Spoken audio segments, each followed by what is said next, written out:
한 가지 선고일이 지금 2월 19일로 잡혔잖아요. 이거는 조금 예방주사 차원에서 얘기를 해야 될 것 같은 선고일 연기될 수도 있습니다. 왜? 피고인이 안 나와서. 그 선고일을 피고인이 반드시 나와야 하나요? 원칙적으로 그렇습니다. 원칙적으로는 그렇다. 그래갖고 제가 봤을 때 그래서 제가 20일로 예상했는데 19일 한 거는 만약에 안 나오면 20일 날 다시 잡고 바로 할 거라는 생각이 왜냐하면 들거든요. 23일이 그러니까 법원 인사가 있잖아요. 법원 인사가 23일이기 때문에 아쉬워요. 저는 한 12일이나 일주일 전을 예상을 했거든요. 왜냐하면 중간에 설 연휴가 있어서 그러니까 우리가 이제 재판하다 보면 어떤 연휴 기간이 추석이나 설이 있으면 그 직전에 싹 다 선고를 해줍니다. 여기서는 있어야 된다. 영원히 오랫동안 오히려 정리를 명절 하는 전에 차원에서 하는데 그래서 제가 그때 예상한 거는 2월 12일이나 뭐 11일 뭐 그 무렵에 되지 않겠나 했는데 결국은 하루 더 끌면서 이게 끌어진 것 같거든요. 만약에 변론 종결을 지난 금요일 했으면 전 좀 땡겼을 것 같은데 좀 아쉬워요. 어차피 선고 날은 정해졌으면 이걸 굳이 19일 할 이유가 있었나 이 생각은 사실은 들어요. 저는 사실 듭니다. 뭐 이제 일각에서 얘기하는 것처럼 판결문이 이미 다 써놨을 것이다. 뭐부터 시작해서 안 쓴 것 같아요. 안 쓴 것 같아. 그러니까 시간을 확보한다. 뭐합니까? 좀 연휴 때 많이 적으려 그러나. 참 잘 아시는 분들이 얘기 좀 해주세요. 좀 그냥 땡기가 하지. 그거 적든지 빨리 판결 선고. 생각에도 거의 다 써놨을 것 써놨으면 같은데. 굳이 이걸 일주일 더 할 필요 없어요. 사건은 판결문 쓰면서 저 같으면 써놓겠어요. 하면서. 사실 그 뭐 이게 직영 판사 관련된 이야기를 하자면 그 윤석열 구속 취소했을 때부터 뭐 이상한 그러니까 우리 상식으로 이해 안 되는 그 소송 지위가 너무 많았었기 때문에 지금 마지막 선고 날짜가 잡힌 이 상황에서도 그러니까 완벽한 신뢰가 가지는 않는다라는 부분이 있어서 많은 분들이 얘기하는 것 같습니다. 전 통상 보면은 딴 얘기인데 남편 사형 구형 소식에 원래 보통 기자들은 이러면은 김건희 반응은 이런 거 보도를 하거나 기사를 써야 되는데 그게 하나도 없어가지고 혹시 들으신 거 있으시면 반응이 없겠죠. 뭐 본인도 상당히 안 좋은데 그렇대요 이렇게 할 것 같은데요. 그렇대요까지 최소한 보도가 나와야 되는데 하나도 없더라고요. 아무튼 지금 이런 상황입니다. 어제 법정에서 그 방청객들이 이 사형 이제 구형이 되는 순간에 뭐 그 험한 말, 뭐 개소리 이런 험한 말 한 사람도 있다 그러고 폭소가 터져 나오기도 했다 그러고 소란스러워지니까 직위원 판사가 정숙하세요 이런 얘기를 하기도 했다고 합니다. 이런 장면들까지 어제 우리가 볼 수 있었고 뭐 일부 변호인들은 그 역사 속 인물들 뭐 몽테스키웨, 갈릴레오, 케틀러, 뭐 갈릴레오 등등의 인물을 소환하기도 했다고 하는데 이 모든 내용들이 진짜 모르겠어요. 나 훗날 이런 것들이 다 기록돼 가지고 하나하나 전달될지는 모르겠습니다만 이상하다. 상식적으로 이해가 안 된다. 일정 수준에 있어서 변호인들의 변호 활동이라는 것은 피고인의 이익을 위해서 무언가 연결이 돼야 될 것으로 보이는데 그렇지 못한 장면들이 너무 많이 연출돼서요. 제가 이제 변호사도 뭐 판사도 했고 저는 뭐 법무관 하다 보니 군 검사도 했고요. 많은 직책들을 해보면서 많은 법정에 오랫동안 왔다리 갔다리 하면서 대부분 이제 기본 마인드가 변호사는 대신 싸우는 사람 아닙니까? 그 대신은 누구냐면 나를 위해서 대신이 아니고 죄송해요. 의뢰인 이분을 위해서 제가 하는 거거든요. 그러니까 솔직히 말해서 이렇게 제가 그 판사님 얼굴 잘 안 마주치고 이렇게 일을 하고 존경하는 재판장님 일을 하는 이유가 그 진짜 존경해서가 아니에요. 이 사람 살려보려고 한번 내가 해보는 어쩌면 그 쇼 연기 같은 거거든요. 그게 일종의 변호사의 윤리식, 그러니까 직업 윤리이기도 하겠죠. 그렇게 해야 되고 그게 약속인데 이거는 어떻게 죽이려고 하는 것 같아요. 이게 말이 저는 지금도 납득이 안 돼요. 왜 저렇게 할까? 일종의 순교자를 만들려고 하는 거예요 지금. 이 사람들은 자기들이 아마 무슨 그 예수의 12사도 뭐 이런 거라고 생각을 하고 있는 것 같아요. 근데 자기들이 사도가 되려면 예수가 부활을 해야 되는데 부활을 하려면 일단 죽어야 되잖아요. 근데 아직 안 죽었어. 그럼 어떡해요? 죽여야지. 그러니까 이런 해석 정도가 가능하다. 이게 불가능해요. 왜 변호사들 왜 저럴까? 하나에서 10까지 제가 사형 구형이 확실해질 때가 언제냐면 특검한테서 계속 시비를 걸어요.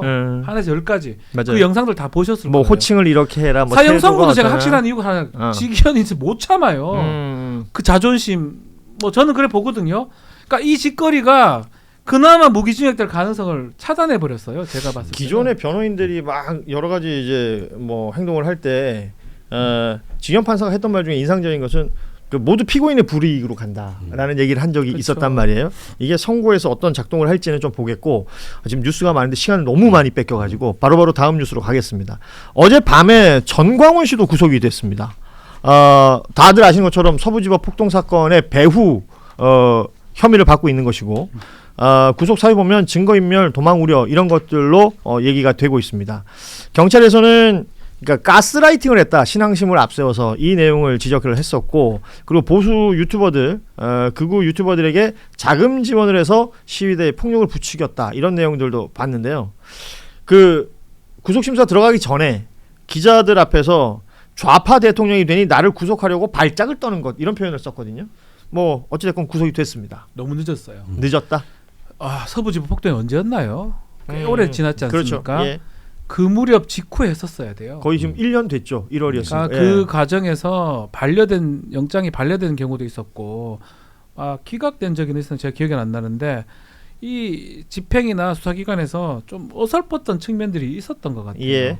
그러니까 지금 돼서 뭐 그나마 결과론적으로 뭐라 할 수는 없지만 상당히 늦어졌고요. 아하. 그게 지금 우리 고스란히 그 피해는 국민들한테 다 돌아오는 거 아니겠습니까? 사실 그날 뭐 그 현장에 있었던 사람들은 입건이 되고 뭐 지금 재판 받고 있는 사람들도 지금 있고, 집행유예 풀려난 사람도 있어요. 벌써. 그 집행유예 풀려난 뭐 젊은 분들 중에 뭐 마치 자신들이 투사인 것처럼 그 후기를 막 유튜브에 올리고 이러고 있는 상황들도 벌어지는 것. 이 모든 근간에 정강훈 씨의 어떤 그 후원 뭐 말하자면 그 국민 저항권 얘기를 그때도 했고 지금도 하고 있지 않습니까? 법대 2학년이면 무조건 안다고 하는데 정말 그런가요? 여기 강의하시는 말도 안 되는 얘기. 말도 안 되는 얘기. 무슨 국민 저항권 얘기를 하시고 말도 확신범인 거예요. 예. 그 어제 마지막에 윤석열 피고인도 얘기하는 것, 그리고 변호인들도, 그러니까 확신범을 변호하는 확신범 변호사들, 그리고 제가 보니까 자기가 지금 어떤 게 잘못했는지를 지금 모르고 이제 이 확신범은 이게 어떻게 할 수가 없는 거예요. 실제로 이제 도망 우려라고 했는데, 도망 우려라는 건 결국 이 사람은 자기가 죄 지은 게 없다라고 확신하고 있으니까 당연히 반성도 안 하고 출석도 안 할 거 아닙니까? 예. 당연히 구속 사유가 성립하는 거죠. 예. 이런 상황들 속에서 정광훈 씨 구속이 됐고, 앞서 그 윤석열 사형구형 이후에 뭐 청와대나 정치권들 반응들을 보도해서 많이들 보셨을 텐데, 국민의힘은 공식 논평을 안 냈어요. 사형구형이 나왔는데, 그래서 이 부분은 뭐 이렇게 오늘도 방송 보니까 이제 개인적인 의견이다라고 하면서 뭐 국민의힘 당적이 있는 사람들이 얘기하는 것들을 정도는 나오는데 공식 논평은 없었단 말이에요. 당대표 사과하고도 맥이 안 맞는 거거든요. 국민의힘은요, 당대표의 사과 자체가 잘못된 사과였어요. 뭐라 그랬냐면 잘못된 수단을 사용했다 그랬거든요. 그렇죠. 법조인들은 사고하는 생각의 방식이 있어요. 우리가 그걸 비례 원칙, 뭐 과잉금지 원칙이라고 표현하기도 하는데, 목적, 수단, 그리고 이제 침해 최소성의 단계적 사고를 하거든요. 수단이 잘못됐다라고 얘기하는 순간 목적은 정당하다고 인정을 해버린 거예요. 그러니까 장동혁 대표도 네네. 판사 출신이고 법조인이기 그러니까요. 때문에. 예. 그러니까 그 사람이 수단이라는 표현을 사용했는데, 그런 비상계엄의 어떤 목적과 비상계엄을 발동한 동기에 대해서는 자기는 인정한다라는 것을 은연중에 밝힌 건데요. 저는 그게 사과라고 보지 않았거든요. 그렇군요. 네. 예. 그런 수단은 잘못되었다라는 정도의 사과를 하는 그 인식이기 때문에 뭐 절연이라든지 이런 걸 생각할 수도 없는 거네요. 반성도 없고 절연도 없기 때문에 이거는 도저히 논평을 할 수가 없는 거죠. 어떻게 하겠습니까? 이게 그 장동혁이 그래도 재판 얘기를 했거든요. 그럼 논평해야 되는데 논평 대신에 제명을 해버렸어요. 그건 다른 사람이잖아요. 네, 그게 놀랍습니다. 그게 더 논평이 중요했잖아요. 제명이에요. 제가 봤을 때. 우리는 한동훈이다. 어제 밤에 사형구형 나오고 나서 이제 정치부 기자들이 이제 국민의힘 기사를 써야 되니까 입장을. 그러니까 민주당 같은 경우는 이제 9일에도 그렇고 워낙 늦게 나오니까 민주당 같은 경우는 대변인이 사형일 경우와 무기징역 구형일 걸 미리 두 개를 나눠서 입장을 기자들한테 주고, 혹시 심야의 새벽에 나오면은 사형이면 사형대로 무기징역 가져다 써라 이렇게까지 했어요. 엠바고 놓고. 근데 국힘은 어저께 밤에 밤 10시쯤이니까 뭐 아주 늦은 밤도 아니에요, 기자들한테는. 그래서 전화를 안 해요. 입장을 안 밝혀요. 그래서 그러면 입장을 안 밝혔다라고 써도 되냐? 그것도 쓰지 말라는 거죠. 정당의 기능을 그러니까 상실했네요. 그러니까 당이 어쨌든 자기들이 영입을 해서 대선 후보로 밀어 올려서 대통령까지 만든 자기 당 소속의 대통령이 내란죄로 사형이 구형이 됐는데 아무런 입장이 없다? 이거는 그 당대표 사실 보면은 이제 국민의힘 같은 경우나 어느 당도 그렇지만 껄끄럽고 좀 짜치는 사안은 대변인이 안 하고 저기 정치하고 싶어하는 부대변인들 쭉 있거든요. 수십 명. 그 사람들이 누가 막 서면 논평하고 그래요. 사실 그럼 거기라도 해야 되는데 아무도 안 하는 거죠. 지금 수십 명이. 그러니까요. 오늘 그 방송에 나왔던 패널들이 했던 말 중에 이미 탈당한 인물이다. 이 얘기가 참 저는 허망하게 들리더라고요. 그러니까 이런 입장이구나라는 생각을 하게 됐었는데 그게 아무튼 바빠요 지금. 한동훈 제명하고 지금 저쪽에서 어떻게 나올지 하고 그거 지금 대책 세우기 바빠 죽겠는데 지금 윤석열 사형 구형했다는데 어떠세요? 그러니까 아유 바빠. 그거 말고 다른 거. 예. 지금 한동훈 어떻게 막 하고 있는데 아마 지금 그런 상황인 것 같고. 좋습니다. 그러면 국민의힘에서 더 중요하게 생각하고 있는 것처럼 보이는 한동훈 전 대표 제명 어제 밤도 아니죠. 새벽 1시에 의결이 됐어요. 보도자가 나왔어요. 그러면 그리고 한동훈 전 대표도 조금 전에 그 자신의 입장을 내기도 했습니다. 이 제명이라는 것 자체가 계엄이래요. 계엄이래. 또 다른 계엄이다. 라는 표현을 했는데 일단 어젯밤 상황 새벽부터 좀 정리를 해보자면 윤리위원회에서 제명을 결정했다는 것은 그 앞서 있었던 당무위 감사 내용을 모두 인정한다라는 것으로 보이고요. 여기에 대해서 이제 홍준표 전 시장이 한국 보수 진영을 나락으로 몰았던 정치 검사 2명이 동시에 단죄를 받는다. 그 공교롭게 어제 사형 구형이 되면서 윤석열 피고인의 사형 구형과 한동훈 전 대표의 제명이 동시에 나왔기 때문에 이런 말을 했던 것 같고 일단은 이 제명이라는 결정에 대해서 여기 계신 우리 패널분들은 어떻게 평가하고 있을까요? 다이브에서 제가 한 석 달 전부터 제명된다고 했거든요. 그 자꾸 아니 다 알려주잖아요. 알려주는데 왜 여기서 그냥 해주도 말귀를 못 알아먹고 오늘 뭐 모든 내용을 예측이 아니고 다 예전에 내가 말했지 않습니까라고 가는 거예요 지금. 김종혁이 당원권 정지 2년 먹었을 때 예. 한동훈은 무조건 제명입니다. 그러니까 주식 리딩방 같아요. 아니에요. 무속인 같기도 하고. 아니 근데 이거는 좀 내가 오른다고 했잖아요. 그거 막 답답한 게 이 얘기를 다이브뿐만 아니라 온 데서 모든 사람이 알고는 있었는데 왜 친한계나 한동훈은 왜 이걸 몰랐던 것처럼 행동을 하는지 답답한 거예요. 뭐 이제 중립적인 방송이라고 표방하는 방송국에 가끔 윤석열 쪽에 친한계 쪽이 많이 튀어나와요. 제가 봤을 때는 비율적으로 그만큼 있지도 않는데 와서 하는 말이 이렇게 얘기해도 말귀를 못 알아먹고 결국 예정된 수순이거든 사실은. 제명될 거예요. 곧 최고위 의결돼서. 지금 윤리위에서 이제 권고를 한 거로 봐야 되겠죠. 그럼 제명이 될 건데 이게 무슨 계엄이에요. 뭔 소리를 하고 앉아 있어요. 답답한 거예요 저는 사실은 그래도 그나마 한동훈을 생각해서 얘기해 주잖아요. 예측. 꼭 제명돼가지고 이제 더 이상 정치할 길이 없으니까 잘 선택을 하시라고 좀 해줘야 되는데 그러니까 아직까지 엉뚱한 얘기하는 것 같아요. 보면 한동훈 전 대표가 그 기자회견에서 자기에 대한 계엄이다 하는 거 보고 사실 그 전에 이미 저기 친한계 쪽 사람들 SNS 이제 뭐라고 하나 좀 제명했더니 12.3 비상계엄처럼 이것은 113 계엄 내란이다라고 이렇게 써놨더라고요. 그래서 내가 설마 이걸 밀려고 하는 건 아니겠지? 이걸 설마 한동훈에 대한 계엄과 한동훈에 대한 내란 선포로 국민의힘 내란 선포로 정말 이걸 공식적으로 밀려고 하나 했는데 한동훈 정말 자기에 대한 계엄이라는 거예요. 정말 그 한동훈의 그 약간의 산티나는 비유법은 정말 참을 수가 없다라고. 거기다가 세상이 자기 중심으로 돌아간 갈릴레오 여기가. 방법이 없어요 이게. 네가 뭔데?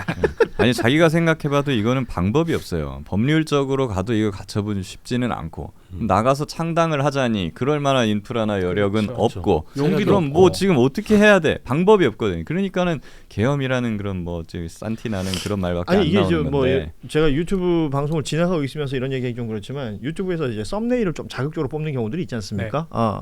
그냥 그 정도 수준 같아요. 그리고 이게 내용을 뭔가 정확하게 설명하지도 않고 그냥 계엄이라 그래요. 변명하는 것도 참 재밌어요. 그 당무감사위원장 이호선 당무감사위원장이 조작을 했다는 거예요 지금. 본인 그러니까 한동훈 전 대표의 주장은 그렇죠. 그러니까 본인이 근데 처음에 이 발표가 나왔을 때는 어디 방송에서 얘기를 하다가 자기 가족들이 이런 걸 썼다 인정을 했죠. 인정을 하더니 생방 중에. 근데 그 다음에 이제 집에 가서 열심히 생각하고 전열을 가다듬고 와가지고서는 동명이인 한동훈이 다 쓴 것이다. 그리고 그건 가족들이 썼다고 한 거 우리 가족들이 쓴 거는 다른 거야. 이 글이 아니야. 뭐 이런 식으로 막 주장을 하기 시작을 해요. 그래서 제가 가만히 그 주장을 봤어요. 근데 생각해 보니까 그 옛날에 제가 생각이 나더라고요. 예전에 73년생 한동훈은 이렇게 주장을 해요. 68년생 한동훈이 5살 많은 68년생 한동훈이 그 글을 썼다고 주장을 해요.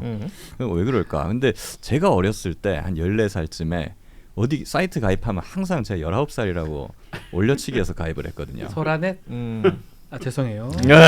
없어졌어요. 네, 약간 그 없어졌어요. 성인 인증이 네. 필요한 사이트였는데 없어졌어요. 하여간 그때는 막 생년월일 그냥 막 쓸 수 있었으니까 그러니까, 그 옛날에 19세인 척 하려고 네. 그 약간 버릇들이 있어요. 막 자기 생년월일이나 이런 거 다르게 가입하고 한동훈도 뭐 그럼 그렇게 했나 싶은 거예요. 왜 당무검사 그 윤리위 자료를 보니까 68년생 한동훈으로 돼 있는 건 맞대요. 근데 그 사람의 주소, 그 사람의 전화번호, 뭐 그런 개인 정보들을 보면은 생년월일만 73년생 한동훈이라는 거예요. 이게 똑같아요. 예. 그러고 그 명의상 68년생 73년생 한동훈이가 한동훈이고 지는정과 같이 어. 살아요? 음. 이상하잖아요. 그러니까 이거 어떻게 말 설명을 해야 돼 장난치냐고. 이거. 예. 그러니까 그게 바로 생각이 나더라니까. 뭐 이게. 지는정도 몇 명 있어? 자 똑같은 소리하고 앉아있노. 한동훈 씨가 어떻게 보수 정치인으로 등장을 하게 됐는지를 생각해 보면 이 사람은 정치 그러니까 뭔가 미래를 계획하고 가치를 배분하고 이런 걸 해본 일이 없는 사람이에요.